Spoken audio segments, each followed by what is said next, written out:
আমাদের মধ্যে উপস্থিত আছেন শ্রীমতী অমলা রায় দাস। তাকে আমরা প্রথম পেলাম, দু চার কথা বলার জন্য অনুরোধ করছি।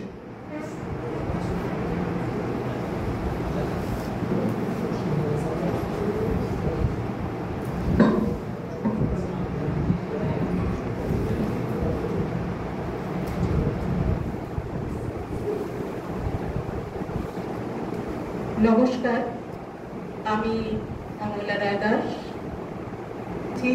যে সমস্ত গুণীজনেরা রয়েছেন তাদের সকলকে আমার যথাযোগ্য সম্মান জানাই।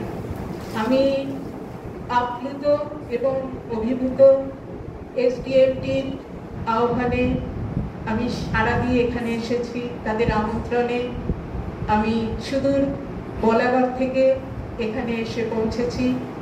আমার ভীষণ ভালো লাগার একটা জায়গা বলেই মনে হচ্ছে। আমি নিজের কথা দু একটা বলতে চাই, কিভাবে আমি লেখালেখির জগতে ফিরে এলাম। অবশ্যই হুগলি জেলার আঞ্চলিক ইতিহাস নিয়ে এখানেও গবেষকরা রয়েছে, গবেষণা করছেন, চর্চা করছেন, লেখালেখি করছেন।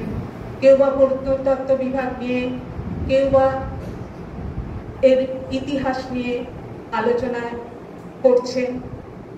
তো আমি জানি যে আঞ্চলিক ইতিহাস রচনা অত্যন্ত দুরূহ ব্যাপার।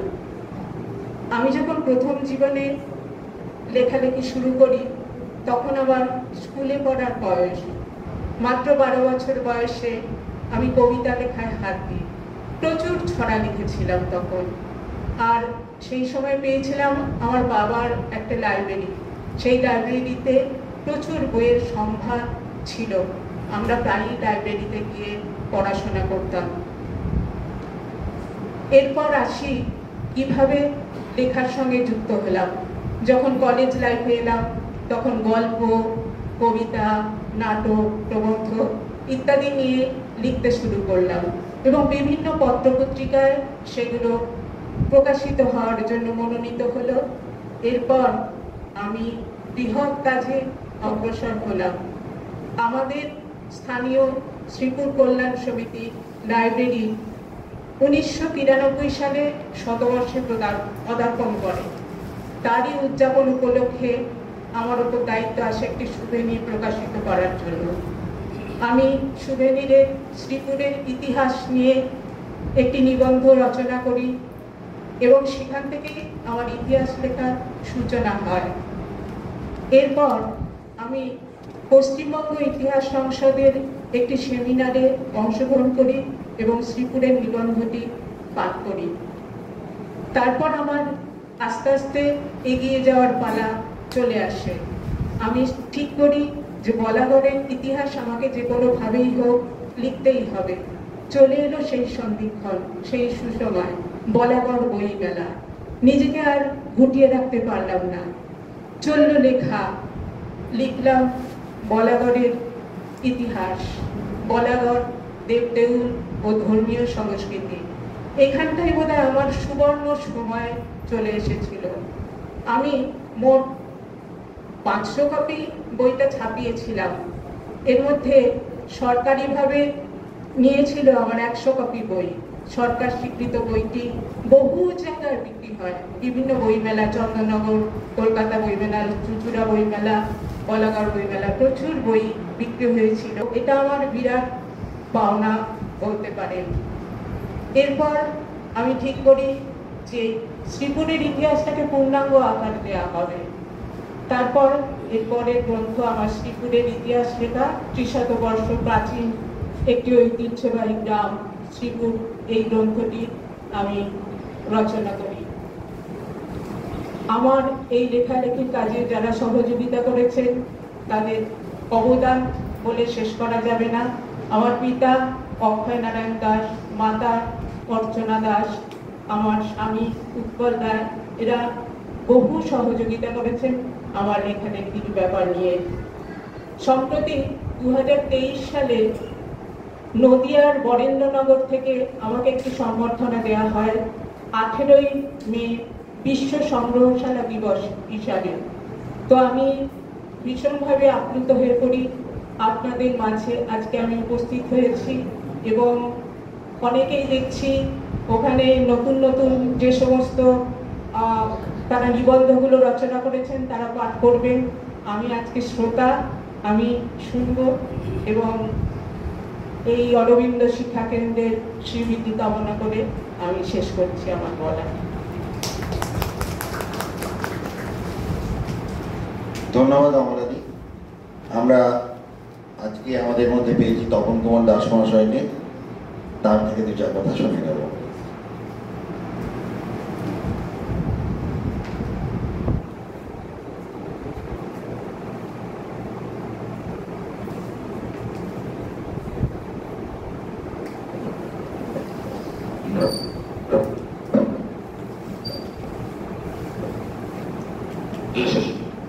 উপস্থিত সকলকে আমার আন্তরিক শ্রদ্ধা এবং বড়দের প্রণাম এবং সকলকে অন্যান্য সকলকে নমস্কার জানাই।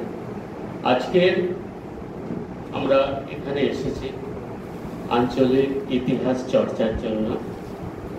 গত বছর এই এসডিএমটির আয়োজনে সেখানে উপস্থিত ছিলাম। সোমনাথ বাবুর সঙ্গে আমার পরিচয় হয় বিভিন্ন লেখকের মাধ্যমে। আমার একটি শিক্ষার বিবর্তনের পথে প্রাথমিক শিক্ষা, ইতিহাস, পর্যালোচনা, শিক্ষার অধিকার, এই বইটি মাদ্রাসা শিক্ষা বোর্ডও নিয়েছিল, গ্রহণ করেছিল সরকারি তরফে। সেই বইটি বিভিন্ন জায়গায় বিক্রি হওয়ার পর বিভিন্ন অধ্যাপকদের কাছ থেকে আমার কাছে ফোন আসতে শুরু করে। সেই রকম যেমন আমি বর্তমান হুগলি মহসিন কলেজের ইতিহাসের বিভাগীয় প্রধান প্রবল সেনগুপ্তর কাছ থেকে ফোন পেয়েছি, তেমনি আর এক সোমনাথ বাবু, সোমনাথ মুখোপাধ্যায়। তো এনারা সব বিভিন্ন লেখার সঙ্গে জড়িত এবং তাদের সূত্র ধরেই এই সোমনাথ বাবুর পরিচয়। উনি আমায় সেই সোমনাথ মুখোপাধ্যায় আমায় এই সোমনাথ চট্টোপাধ্যায়ের সঙ্গে ফোনে পরিচয় করে দিলেন এবং বললেন যে আপনিও তো ইতিহাস নিয়ে কাজ করছেন, তা ওনার সঙ্গে যোগাযোগ করুন। আরও কয়েকজনের ফোন নম্বর দিয়েছিলেন। যাই হোক, আমি এক সময় হুগলির চণ্ডীতলা ব্লক থেকে প্রকাশিত চণ্ডীতলা সংবাদের বার্তা সম্পাদক ছিলাম। সেখানে সেই চণ্ডীতলা সংবাদের সম্পাদক ছিলেন প্রভাস পাল। বর্তমানে পত্রিকাটি 38-39 বছর প্রকাশ হয়ে বন্ধ হয়ে গেছে। যাই হোক, সেই পত্রিকা একটা প্রচেষ্টা ছিল যে আমরা আঞ্চলিক গ্রামগুলো নিয়ে কাজ করব। চণ্ডীতলার মধ্যে আমায় কিছু কিছু গ্রামের কাজ দিলে, তো সেই গ্রামের কাজ করতে করতে অনেক কিছু জানতে পারলাম। বহু মানুষের সঙ্গে যোগাযোগ, বহু বিখ্যাত মানুষদের সঙ্গেও পরিচয়। ডক্টর প্রণব রায়, উনি ওনার মেদিনীপুরের অধিবাসী হলেও ডানকুনি হাউজিংয়ে থাকতেন, অধ্যাপক প্রণব রায়। তো তার সঙ্গে আমার পরিচয় হলো এবং তিনি প্রায়ই আমায় ডাকতেন, ওনার কোয়ার্টারে হাউজিংয়ে থাকতেন, আর আমি সেই সময় ডানকুনিতে থাকতাম। আমার অরিজিনাল বাড়ি বেগমপুরের পাশে খসড়াই বলে একটি গ্রাম। তো সেই গ্রামেরও ইতিহাস আলোচনা করতে গিয়ে দেখলাম যে কানাইলাল দত্ত, যার চন্দ্রনগরের বাসা, তো তার পৈতৃক ভিটা কিন্তু আমাদের গ্রামে ছিল। তো এটা কিন্তু কেউ জানতেন না, আমরাও জানতাম না। কিন্তু এই কাজ করতে গিয়ে এই সকল ঘটনা প্রকাশ হতে থাকে এবং আমার খুবই ইন্টারেস্ট লাগে যে এইভাবে এত কিছু জানা যাচ্ছে আঞ্চলিক চর্চার মাধ্যমে। তো রবীন্দ্রনাথের একটি কথা লেখায় পড়েছিলাম যে কোনো জায়গার ইতিহাস জানতে গেলে সেই জায়গায় যেতে হবে এবং সেই জায়গায় পুরনো বাড়ি, ঘর, দোর, মন্দির, মসজিদ এবং নদ, নদী, নালা, সমস্ত কিছুর মধ্যে ইতিহাসের উপকরণ লুকিয়ে আছে। তো জানতে গেলে, দেশকে জানতে গেলে, গ্রামকে জানতে গেলে আমাদের কিন্তু এই অঞ্চলে যেতে হবে এবং এইখান থেকে অনেক কিছু জানার রসদ রয়েছে।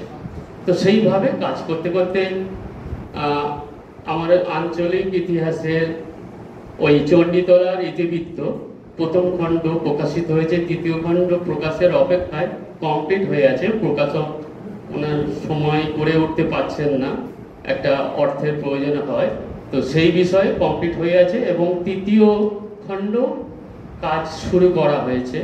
এবং তার সঙ্গে শুধু এই আঞ্চলিক ইতিহাসের কাজ যেমন চলছে, সেই সঙ্গে কিন্তু শিক্ষা বিষয়ের আমার অনেকগুলো বই বেরিয়েছে এবং বর্তমানে নারী শিক্ষার ইতিহাসও প্রকাশের পথে।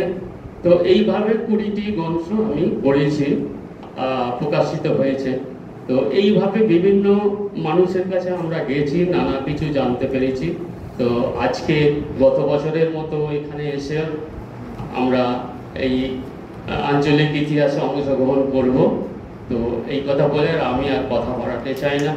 আগামী দিনে এই আলোচনা আরও এগিয়ে যাবে এবং মাঝে আমরা সোমনাথ বাবুর বাড়িতে গিয়েছিলাম। আমার এক মানে সহকর্মী বলা যেতে পারে এই কাজ করার ক্ষেত্রে, আয়ুষ রায়। তো আয়ুষ রায় আসতে পারেনি, তো আয়ুষ রায়ের তারা একজন সহকর্মী পাঠিয়েছে। আমাদের এখানে উপস্থিত আছে কৃতি দত্ত, তো ইতিহাস নিয়ে কাজ করছে হুগলি জেলার ওপর বিভিন্ন জায়গায়। তো সোমনাথ বাবুর কাছে এসে সোমনাথ বাবুর কাজ কিছুটা দেখলাম, মানে ওনার তো প্রচুর কাজ রয়েছে, তো তার কাছে দেখলাম বিশাল ওনার কাজের পরিধি। যাই হোক, এবং কিছু কথাবার্তা হয়েছে, এইগুলো যাতে প্রকাশ করা যায় সেই রকম চেষ্টা আগামী দিনে হবে, এই কথা বলে আমি সকলকে ধন্যবাদ জানিয়ে বক্তব্য শেষ করছি।